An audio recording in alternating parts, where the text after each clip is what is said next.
On va pas se mentir, les livres, c'est ultra cher. Bon, déjà, lire et avoir accès à la lecture, c'est clairement être privilégié, mais dans ce privilège, il y a aussi celui de pouvoir s'offrir et s'acheter des livres neufs. Et dans ce contexte, le livre d'occasion paraît clairement être une solution. Il permet d'avoir accès à la lecture à moindre coût et il ouvre la culture à certains publics qui n'auraient pas forcément accès autrement. Je pense notamment aux étudiants ou aux familles nombreuses qui ont des budgets limités. Sauf que ça pose pas mal de questions. Il y a 10 ou 15 ans, les professionnels du livre craignaient un effondrement des ventes à cause des liseuses et des e-books. Sauf qu'en réalité, c'est plutôt le marché de l'occasion qui est en train de fragiliser le milieu du livre. Entre 2012 et 2022, le nombre d'acheteurs de livres d'occasion a augmenté de 43%. Aujourd'hui, ça représente environ 20% des ventes, soit près d'un livre sur 5.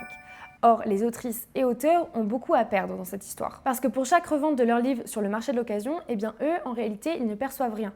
Et le manque à gagner, il est estimé entre 800 millions et 1 milliard d'euros. Face à ça, le syndicat national de l'édition, soutenu par Emmanuel Macron, a proposé la mise en place d'une taxe de 3% sur les ventes de livres d'occasion.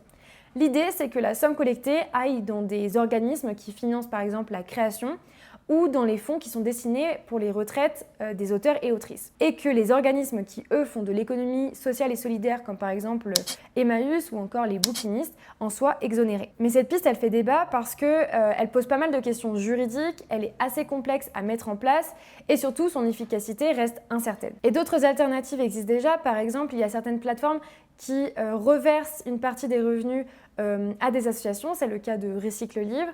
Il y a aussi des dispositifs qui proposent des micro-dons optionnels pour les auteurs et autrices qui sont expérimentés, par exemple à Emmaüs. Au fond, le livre d'occasion, il met en tension deux enjeux importants.